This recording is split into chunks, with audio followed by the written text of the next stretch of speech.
Hey, welcome back or welcome for the first time. If you are a new listener, thank you so much for stopping through to all my day 1 to 97, whatever week you came in. This episode is going to seem a little bit different because it's going to be more structured than I typically do, but y'all know what I be saying. I can only give y'all what I have to give. And so today I want to talk about something I'm walking through right now, which is this whole idea of surrendering. And let me give you this kind of like disclaimer for those of you who are new.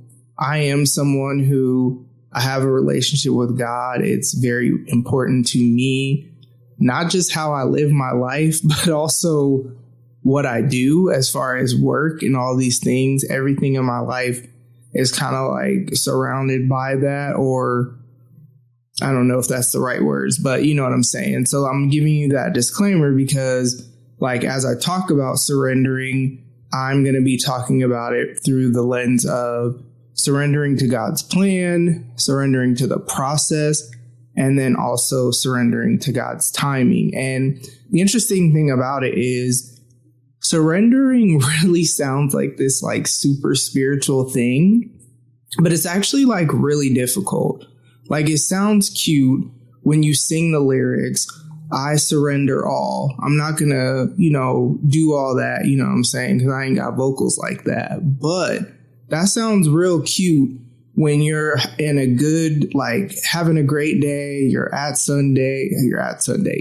church on Sunday, or maybe you're riding in your car, worshiping or whatever. Or if you like me, because I be doing that. But then also I'd be having my little worship concerts at home too, right? It sounds real cute to say I surrender all, but man, when you don't want to do what God is wanting you to do, either at all or anymore, for whatever reason, it could be your emotions all out of whack. Because I know perimenopause has been rough on my emotions. So it could be that. It could be you're tired. It could be whatever. That's when surrender is extremely difficult. And then it's not even just necessarily surrendering to his plan. It's surrendering to when he's going to do what he's going to do. And part of that is the process, right? Because the journey prepares us for where we're going. Like, in the waiting, it's not wasted, right? Like, he is doing something. He is shaping and molding me, my character, whatever. But bruh, I have said, I trust you, God, so many times, and then I'm questioning him. You know what I mean? And so, yeah, like I said, we're going to be talking about surrendering to God's plan, trusting the process, and then just learning to rest in his timing. But I think it's important to start with the foundation, which is God's plan, because everything else kind of flows from whether or not we trust that he actually knows what he's doing. And the thing about it is like sometimes we can't see what he's doing. So then we have to ask, do I actually believe God has a plan, even when I can't see what it is, or, it's a little unclear or whatever. And I will say it is easier to say, yes, I believe he has a plan when things are clear and it's like moving forward or whatever. But man, it becomes so much harder when that path either feels uncertain, or if doors close, or even if you have setbacks and it just feels very, I guess, blurry, for lack of a better word. But the thing about it is, trusting God can't be something that we do in theory. It has to be that we trust him with the specifics, with relationships, with timing, with outcomes, with the parts of life that we care about the most. And what's difficult with that for me is those are the areas that I want to have the most control over and the tightest grip on. But the reality is that I can't only trust him as long as it aligns with my expectations, right? And I can't stop trusting him just because I'm disappointed in something. Because even though God's plan is not always comfortable, it is extremely intentional. And the reality is that he does have a plan and a future for us, and it's not to harm us. Like, he is a good God. Even though we go through things in life that are not good, that doesn't mean he's not good. We live in a fallen world, so different things are going to happen. And some stuff, if I'm honest, has been the consequences of my own choices. That doesn't mean God's not good. That means, hey, I got to live with the consequence of my choice. But the thing about his plan and like trusting in his plan is that his plan is not just designed to get us somewhere, but his plan is to also shape us who we are becoming along the way. And that's kind of where you have to like trust the process. But it doesn't mean that, for me, it doesn't mean that if I release control that I don't care.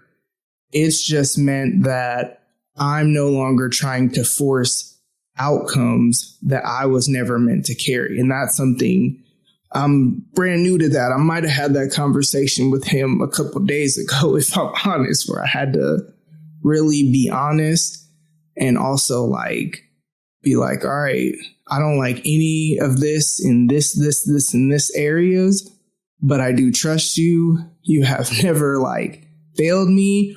And that's the thing too, I will say before I get back to the process, is that God is kind in the sense that when you're a baby Christian, because I've been walking with the Lord for 18 years now. So there are things that I am enduring now that I wouldn't have been able to handle 18 years ago, right? If you think about it, it's almost like if you're a parent, you get it. When you have an infant and they cry, you jump at every little thing.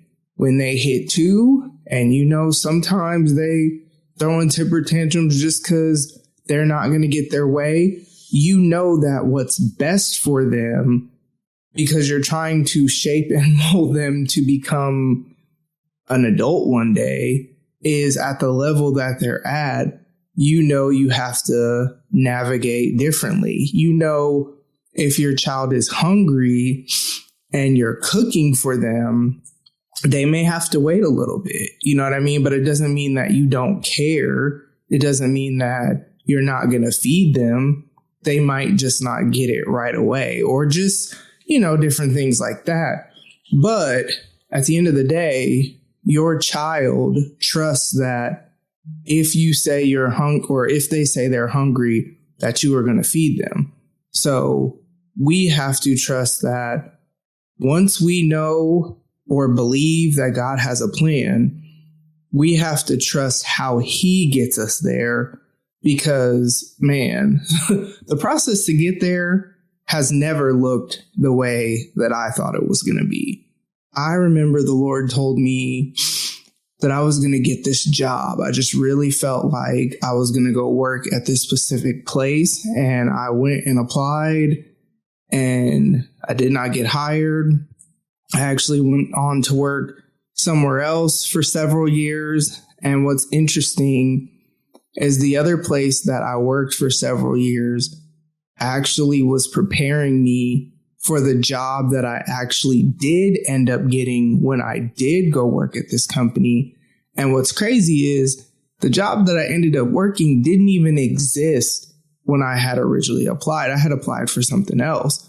And so, I thought at that time, like, okay, maybe I heard wrong or maybe whatever. But no, that's when the Lord just started showing me like, no, the journey prepares you to get there. And for me, that's the part I typically want to skip. Like, I have been on this Snatched 40s journey. I'm down 16 pounds. Holla at your girl. Shout out to my nutrition coach, right? But with that, when we were talking about my goals, it's kind of like, I know I have this much weight that I want to lose, and I want to hurry up and get there. But it's every day throughout the day, making choices, being goal focused that, okay, if this is my goal, then I have to do something today that tomorrow Tamra will be thankful that I did, because it's going to get me one step closer to my goal. And I have not done this perfectly, but what I do know is that as much as I want to skip it, I'm building amazing habits right now. And even especially like with all the hormone stuff with perimenopause, it's like some of this is me doing things that are helpful for that, but also are going to benefit me on my Snatch 40s journey. But the thing about it is, it's not this quick process, right? And then there's been ups and downs of, okay, it's not moving at all. What do I need to change? Or, okay, I had a week where I didn't drink hardly any water and I didn't sleep well and I ate like crap. So then I felt bloated. And then when I weighed myself at the end of the week, you could tell, right? And so the thing about it is, it's a process, and the process typically feels slow. It's uncomfortable. Sometimes in that process, it feels like you don't even know what the process is. And then sometimes it feels like it's unnecessary too. Like, why do I even have to go through this? But the thing that I have learned is that God does some of the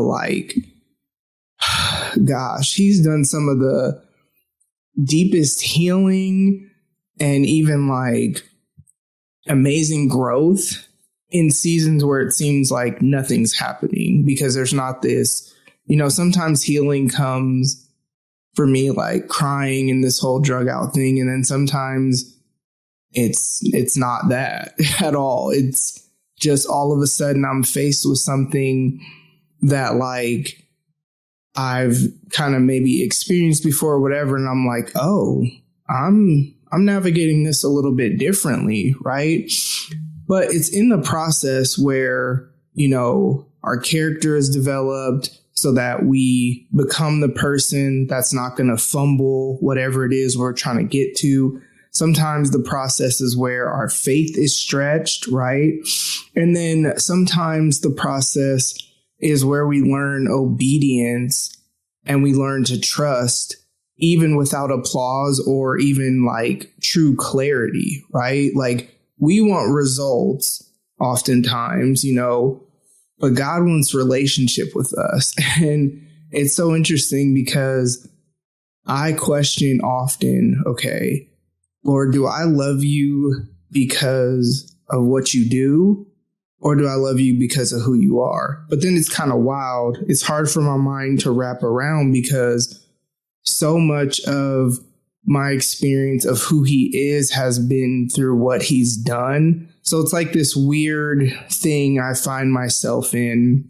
But a lot of times we want whatever he's promised us, but like he wants the preparation, because it's in that preparation we become ready to handle whatever he's promised us.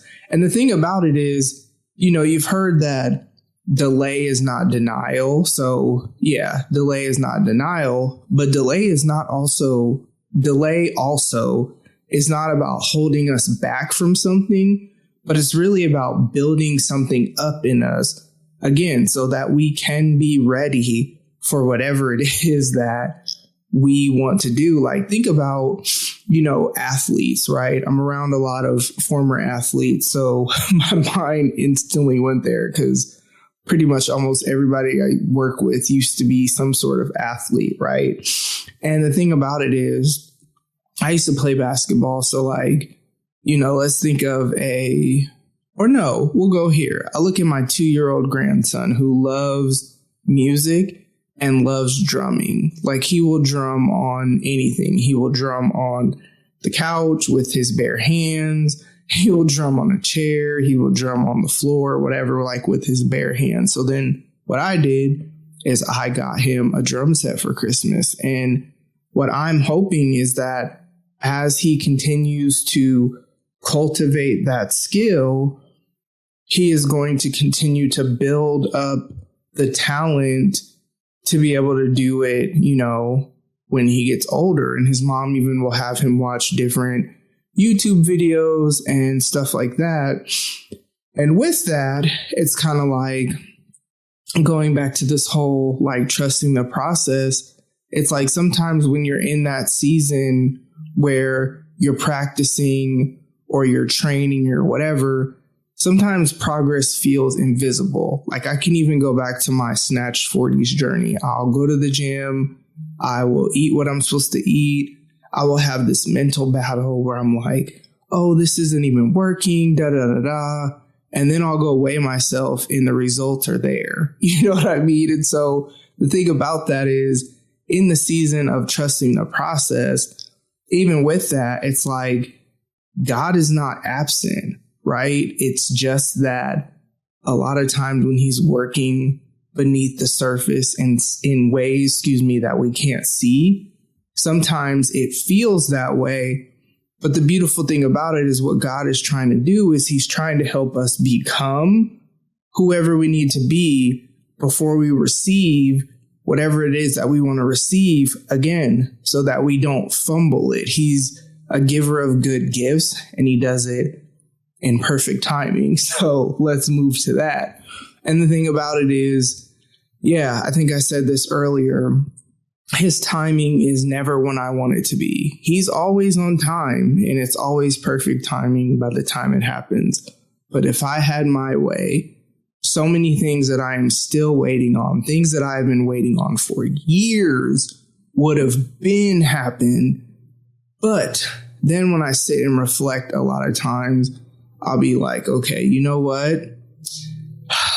If he would have given me this now or before, I wouldn't be the healed person that I am now. And I'm going to steward it so much better than I would have before. And it's interesting because when we're waiting, right, because, we got to wait as we're trusting God's timing, we're waiting, right?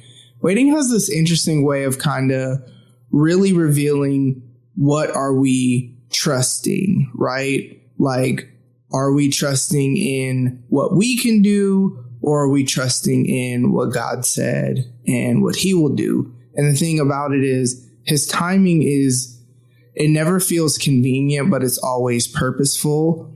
As I said, and I know you've heard it said, delay does not mean denial. Like if he's silent, that doesn't mean he's absent.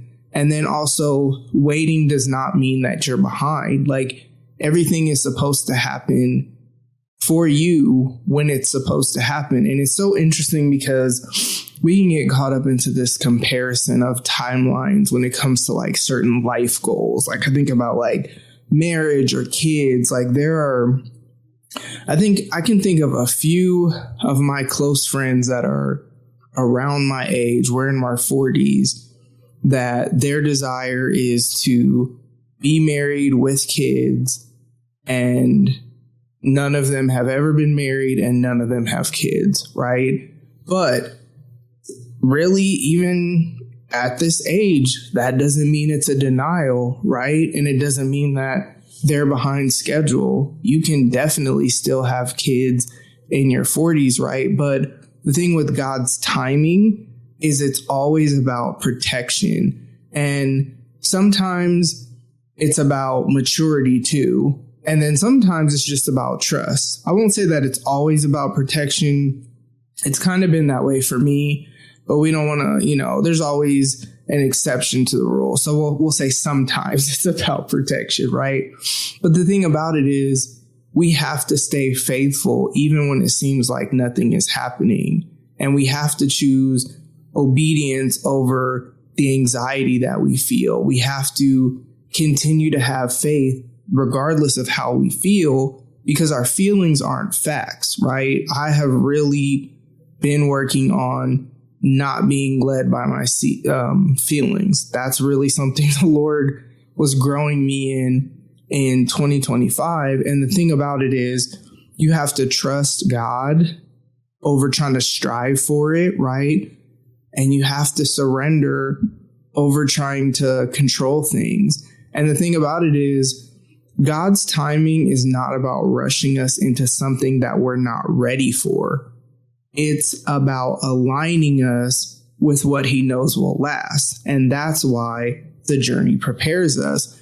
And so if we believe that God's plan is good, and if we believe that the process is shaping us or the journey is preparing us, and then if we also believe that his timing is intentional, then that's when it gets tricky, because that's when it's like, if you're not willing to surrender in the middle of all of that, that means the answer to one of those questions is no, right? And those are the tough conversations that I've had with the Lord. But with surrender, it's not a one-time decision. Like I told God last week, I surrender to your plan. I told him earlier today, I don't want to do this. I don't want to whatever, right? So it's a daily posture. Sometimes it might be an hourly thing, right? But it also, you have to be honest. You have to be honest with the Lord about, what are you holding on to too tightly? Is it the timeline? Is it an outcome, or is it just a version of what you want to happen? You have to be honest about what you're clinging to. And the reality is God already knows. If you have that revelation that God already knows, he's really, just waiting for you to share with him, man, it gives you so much freedom in just being honest with him once you realize stuff. Because sometimes there's stuff you just don't realize or whatever. But the thing about it is, surrender is like open-handed prayers, right? You pray, you have an outcome in mind, but you hold that with open hands, because you trust that if that's not what the Lord gives you, it's because what he has for you is better for you. You also have to release what you can't control. You have to trust what you can't see.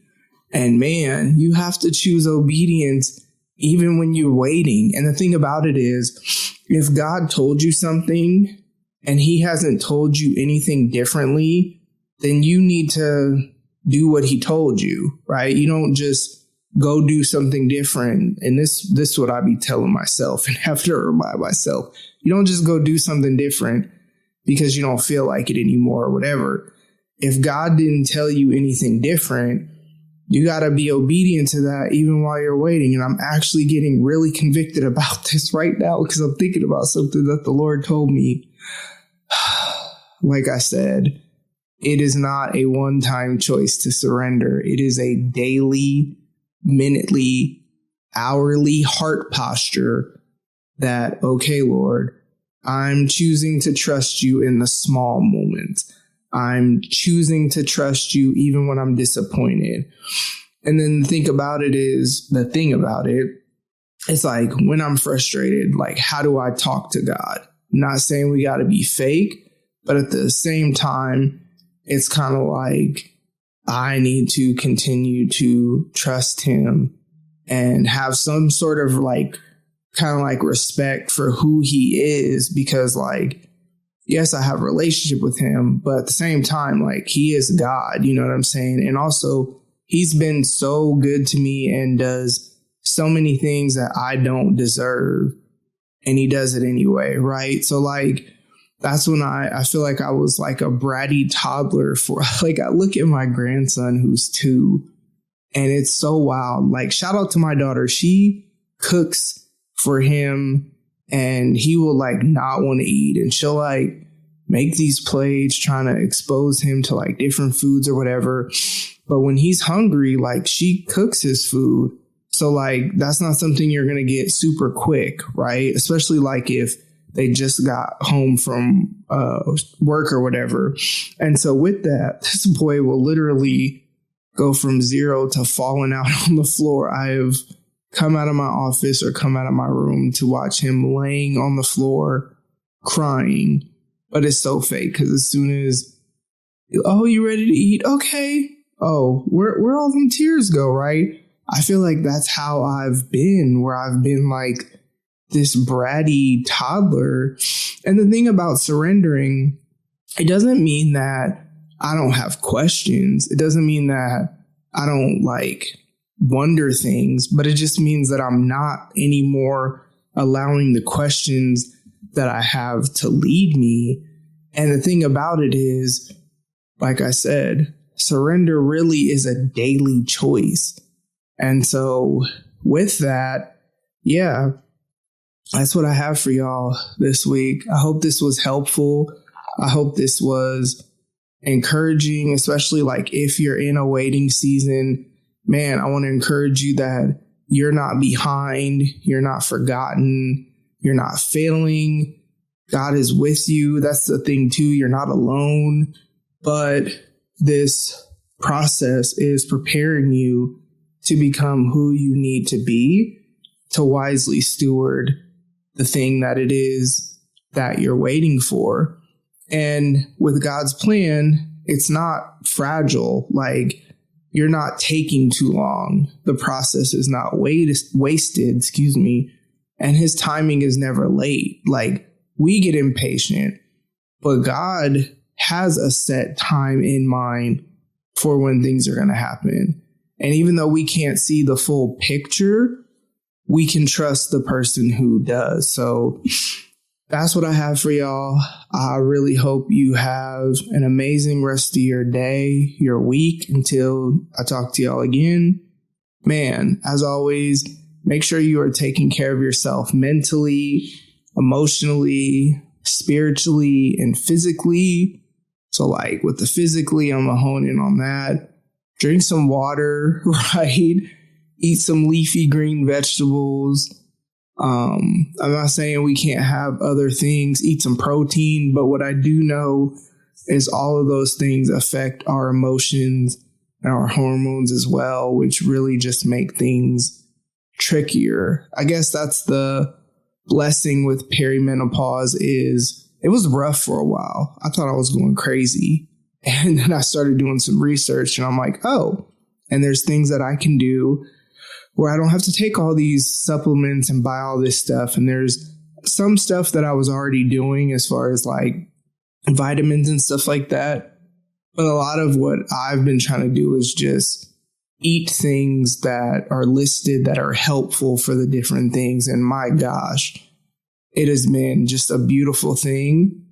Like, don't get me wrong, it's still, a struggle bus, but it's not what it was before. And then as a result, it's helping the Snatch For You's journey. You feel me? So yeah, take care of yourselves, be healthy in your relationships, and I will talk to y'all soon. Bye.